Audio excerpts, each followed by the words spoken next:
Hello दोस्तों, सभी को राधे राधे। जय श्री कृष्ण, हर हर महादेव। क्लास में आप सभी का स्वागत है। अगर आप चैनल पर नए आए हैं तो चैनल को सब्सक्राइब जरूर कीजिए। फ्रेंड्स, चलते हैं अपनी क्लास की ओर। आज की क्लास में हम पढ़ेंगे संविधान सभा। संविधान सभा की पहली अप्रत्यक्ष मांग किसने की थी? तो बाल गंगाधर तिलक ने की थी 1895 में। ठीक है, 1895 में उन्होंने अपने स्वराज विधेयक में की थी। किसने? बाल गंगाधर तिलक ने। सर्वप्रथम औपचारिक मांग कब हुई थी? ठीक है, ये क्या था? अनौपचारिक था। और औपचारिक मांग पूछा जाएगा तो 1934 में किसने की थी? M.N. राय ने की थी। किसने की थी? M.N. राय द्वारा की गई थी। ठीक है, संविधान सभा की पहली अप्रत्यक्ष मांग किसने की? लोकमान्य बाल गंगाधर तिलक ने 1895 ईस्वी में। ठीक, किसमें? तो अपने स्वराज्य विधेयक में की थी। ये क्या था? तो एक अनौपचारिक मांग था। और सर्वप्रथम औपचारिक रूप से पूछा जाएगा संविधान की मांग किसने की थी? 1934 में। 1934 में M.N. राय द्वारा औपचारिक मांग की थी। किसकी? संविधान की। 1922 ईस्वी में महात्मा गांधी जी ने यंग इंडिया पत्रिका में कहा था कि संविधान भारतीयों की इच्छा के अनुसार बनाया जाना चाहिए। ठीक है, संविधान को भारतीयों की इच्छा के अनुसार बनाया जाना चाहिए। ये कथन किसका था? महात्मा गांधी जी का। कब? वर्ष 1922 में। किस पत्रिका में? Young India. यंग इंडिया पत्रिका किसकी है? अपने आप में एक प्रश्न है, किसकी है? महात्मा गांधी जी की है। 1922 में इन्होंने कहा था कि संविधान भारतीयों की इच्छा के अनुसार बनाया जाना चाहिए। स्वराज्य शब्द का आधिकारिक प्रयोग कब हुआ था? 1906 में। ठीक, स्वराज्य शब्द का आधिकारिक प्रयोग 1906 में। भारतीय राष्ट्रीय कांग्रेस के किस अधिवेशन में? कलकत्ता अधिवेशन में। किसने किया था? दादा भाई नौरोजी जी द्वारा किया गया था। स्वराज्य शब्द का आधिकारिक प्रयोग 1906 में भारतीय राष्ट्रीय कांग्रेस के किस अधिवेशन में? कलकत्ता अधिवेशन में दादा भाई नौरोजी द्वारा किया गया था। संविधान सभा में कुल कितने सदस्य थे? 389 थे। ठीक है, प्रांतों से कितने थे? तो 292। और कमिश्नरी क्षेत्र 4 थे। और देशी रियासत से कितने थे? तो 93 थे। ठीक है, कितने थे? 93 थे। चुनाव का प्रकार कैसा था? तो प्रांतीय विधानसभा के सदस्यों द्वारा किस तरीके से चुना जाता था? अप्रत्यक्ष रूप से, जिसमें सीधे वोट नहीं कर सकते। प्रतिनिधित्व कैसा था? तो एकल संक्रमणीय मत का प्रयोग करके। किस विधि के द्वारा? अनुपातिक प्रतिनिधित्व प्रणाली के द्वारा। मतदान कैसी थी? तो first past the post system प्रणाली। जिसको सबसे अधिक वोट मिलेगा वो विजयी घोषित किया जाएगा। First past the post system प्रणाली। ठीक है, FPPS इस प्रणाली का उपयोग किया गया। संविधान सभा आंशिक रूप से निर्वाचित तथा आंशिक रूप से मनोनीत थी।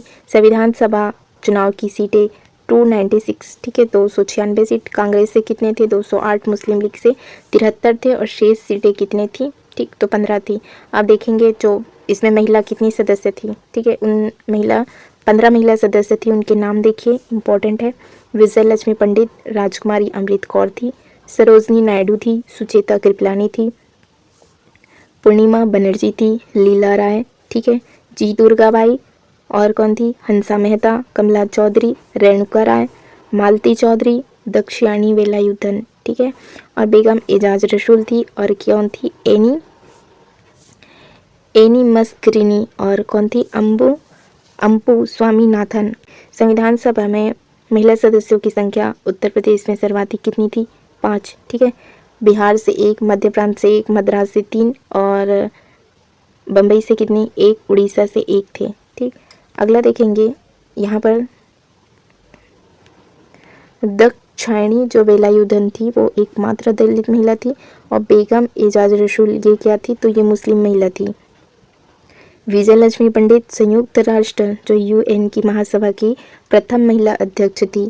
और देश के विभाजन के बाद संविधान सभा में 389 सदस्यों के स्थान पर कितनी सदस्य रह गई?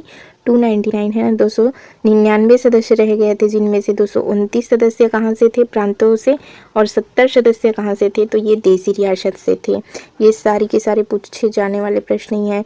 अब ये काफ़ी इंपॉर्टेंट है कि संविधान सभा की कितनी बैठक हुई थी। ठीक है, तो पहली बैठक कब हुई थी? 9 दिसंबर को। दूसरा हुआ था 11 दिसंबर को। तीसरा हुआ था 13 दिसंबर को। ठीक है, इसके बाद 1946 लगाएंगे।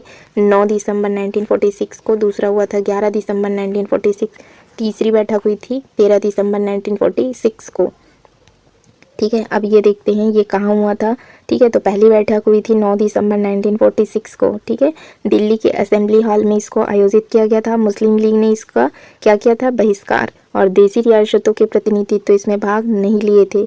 मुस्लिम लीग ने इसको अस्वीकार किया, देसी रियासत के प्रतिनिधि इसमें भाग नहीं लिए। फ्रांसीसी परंपरा के अनुसार सभा के सबसे जो क्या थे, बुजुर्ग सदस्य थे, कौन, डॉक्टर सच्चिदानंद सिन्हा, इनको क्या बनाया गया, अस्थायी अध्यक्ष चुना गया। ठीक है, ये लाइन इंपॉर्टेंट है, कौन से अध्यक्ष बने थे, अस्थायी। अगर बात स्थायी की होगी तब हम किन का नाम लेंगे, डॉक्टर राजेंद्र प्रसाद का। जब दूसरी बैठक होती है 9 दिसंबर के बाद 11 दिसंबर 1946 को, तो 9 के बाद कौन सी दूसरी बैठक, 11 दिसंबर 1946 को डॉक्टर राजेंद्र प्रसाद जी को संविधान सभा का क्या चुना गया, स्थायी अध्यक्ष चुना गया। और H.C. मुखर्जी को संविधान सभा का क्या चुना गया था, H.C. मुखर्जी को उपाध्यक्ष चुना गया था। अध्यक्ष थे डॉक्टर राजेंद्र प्रसाद, उपाध्यक्ष चुने गए थे H.C. मुखर्जी, और B.N. राव को क्या बनाया गया, संविधान सभा का सलाहकार नियुक्त किया गया। फिर होता है तीसरी बैठक कब, 13 दिसंबर 1946 को। इसमें इम्पोर्टेंट लाइन ये है कि जवाहरलाल नेहरू जी ने इसमें उद्देश्य प्रस्ताव प्रस्तुत किया था, जिनका समर्थन पुरुषोत्तम दास टंडन ने किया। 22 जनवरी 1947 को इसको स्वीकृत किया गया। ठीक है, उद्देश्य प्रस्ताव को कब स्वीकार किया गया, 22 जनवरी 1947 को। इसका समर्थन पूछा जाता है, पुरुषोत्तम दास टंडन ने किया। किसने प्रस्तुत किया था उद्देश्य प्रस्ताव, पंडित जवाहरलाल नेहरू ने। कब, 13 दिसंबर 1946 को। ये कौन सी बैठक थी, तीसरी बैठक थी। ठीक है, सबसे पहले हमने देखा कि 9 दिसंबर 1946 को क्या हुआ है, पहली बैठक। ठीक है, 9 दिसंबर 1946 को क्या हुआ था, पहली बैठक। दूसरा हुआ था 11 दिसंबर को। ठीक है, 1946 को ही होता है। और तीसरा होता है 13 दिसंबर को। ठीक है, तीसरा कब हुआ था, तो 13 दिसंबर 1946 को हुआ था। 9 दिसंबर 1946 को अस्थायी अध्यक्ष चुना गया था, किन्हें, डॉक्टर सच्चिदानंद सिन्हा जी को। मुस्लिम लीग ने इसको स्वीकार किया था, नहीं, मुस्लिम लीग ने इसको अस्वीकार कर दिया था। और फिर 11 दिसंबर 1946 को दूसरी बैठक होती है, जिसमें डॉक्टर राजेंद्र प्रसाद जी स्थायी अध्यक्ष चुने जाते हैं। और 13 दिसंबर 1946 को क्या हुआ, उद्देश्य प्रस्ताव प्रस्तुत किया था, किसने, पंडित जवाहरलाल नेहरू जी ने। ठीक, कब, 13 दिसंबर 1946 को उद्देश्य प्रस्ताव प्रस्तुत किया, जिसको कब पारित किया गया, तो 22, ठीक है, 22 जनवरी को इसको क्या किया गया, इसको स्वीकृत किया गया। और पुरुषोत्तम दास टंडन ने इसको क्या किया था, समर्थन किया था। अब ये पूछा जाता है, भारतीय संविधान के 3 वाचन हुए थे। ठीक है, पहला वाचन कब हुआ, 4 दिसंबर 1948 से 9 दिसंबर 1948 तक हुआ। दूसरा वाचन पूछा जाएगा तो 15 नवंबर से। ठीक है, 9 नवंबर को समाप्त होता है। फिर दूसरा वाचन होता है 9 नवंबर 1948 से 17 अक्टूबर 1949 तक। ये सबसे लंबा हुआ था। ठीक है, दूसरा वाचन सबसे लंबे समय तक का हुआ था, 15 नवंबर। ठीक है, 12 नवंबर होता है 14 नवंबर को, तो उसके अगले दिन का 15 नवंबर 1948 से कब समाप्त हुआ था, 17 अक्टूबर 1949 तक। फिर आता है 14 नवंबर को तीसरा वाचन होता है, 14 नवंबर बाल दिवस के दिन। फिर 26 नवंबर जिस दिन संविधान बना था, तो 26 नवंबर 1949 तक हुआ। ठीक है, दूसरा वाचन क्या था, तो सबसे बड़ा माना जाता है। ठीक, 15 नवंबर से कब तक था, ये 17 अक्टूबर तक था। ठीक है, 15 से यहाँ पर लिखते हैं, 15 से कब तक था, तो 17 अक्टूबर तक था।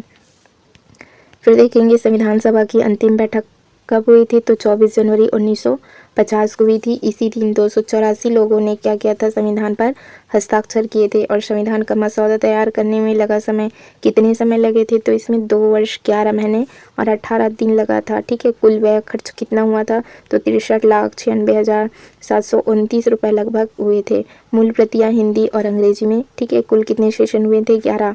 ठीक, अब देखते हैं अंतरिम सरकार। वर्ष 1946 में पंडित जवाहरलाल नेहरू जी को क्या बनाया था, इनको कौन सा विभाग मिला था, राष्ट्रमंडल संबंध तथा विदेशी मामले किसके पास थे, जवाहरलाल नेहरू जी के पास। सरदार वल्लभ भाई पटेल को क्या बनाया गया, गृह सूचना एवं प्रसारण, ये विभाग किसके पास था, तो सरदार वल्लभ भाई पटेल जी के पास था। डॉक्टर राजेंद्र प्रसाद जी को क्या मिला था, खाद्य एवं कृषि विभाग।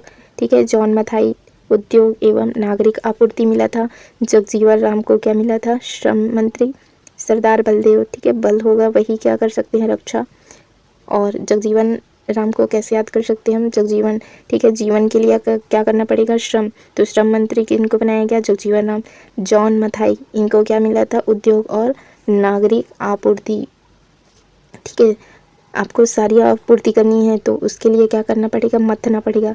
तो जॉन मथाई से हम क्या याद रख सकते हैं, नागरिक आपूर्ति। आपको जो ट्रिक लगानी है आप लगा सकते हैं। सरदार वल्लभ भाई पटेल को क्या बनाया गया था, सॉरी सरदार बलदेव को क्या बनाया गया, बल होगा वही क्या कर सकते हैं, रक्षा।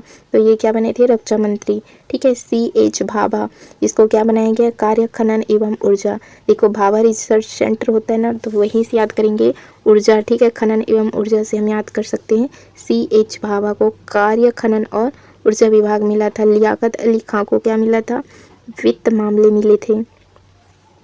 और अबुल रब नस्तार को क्या मिला था, डाक, वायु, रेलवे और संचार मिला था।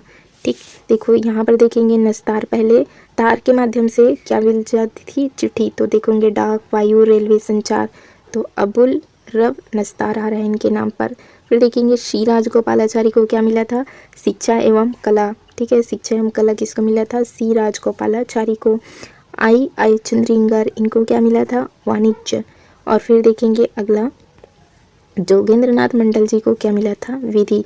स्वास्थ्य में कौन थे, तो गजनफर अली खान को मिले थे स्वास्थ्य विभाग।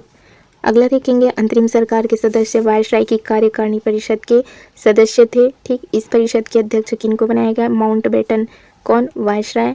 और उपाध्यक्ष बनाया गया था पंडित जवाहरलाल नेहरू को। अंतरिम सरकार के संबंध में डॉक्टर BR अम्बेडकर ने क्या कहा था, यह एक देश की सरकार है जिसे 2 राष्ट्र चला रहे हैं। ठीक है, एक देश की सरकार है जिसको कितने राष्ट्र चला रहे हैं, 2। अब देखते हैं स्वतंत्र भारत का पहला मंत्रिमंडल बनाया गया 1947 में। इनमें देखेंगे सदस्य, उनके विभाग।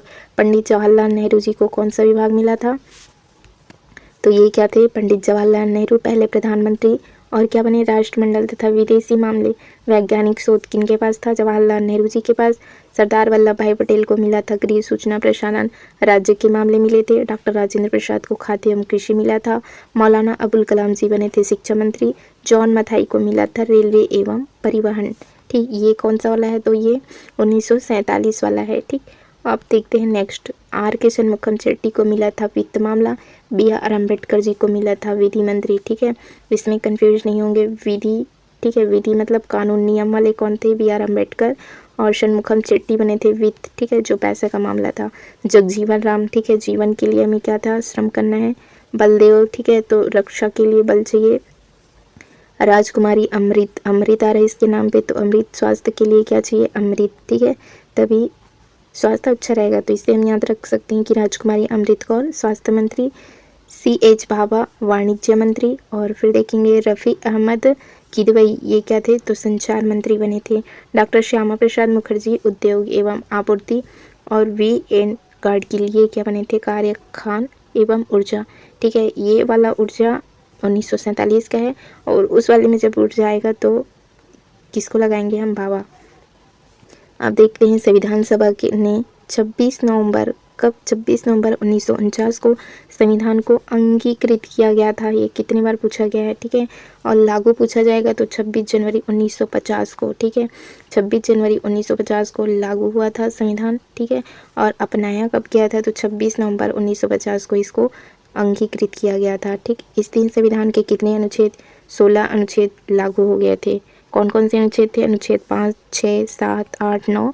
फिर आता है 60, 324, 366, 367, 379, 380, 388, 391, 392, 393 और 394। ये सारे के सारे अनुच्छेद उस दिन लागू हो गए थे। 26 नवंबर को संविधान अंतिम दिवस, विधि दिवस के रूप में मनाया गया। ठीक है, और 26 जनवरी 1950 को संविधान क्या हुआ था, पूरी तरह से लागू हुआ था। ठीक है, 26 नवंबर 1949 को संविधान को अंगीकृत किया गया और 26 जनवरी 1950 को लागू किया गया। संविधान सभा के और क्या क्या कार्य हैं, ये हम कल की क्लास में करेंगे। आज की क्लास यहीं तक के लिए रखते हैं। Thank you friends, thank you all.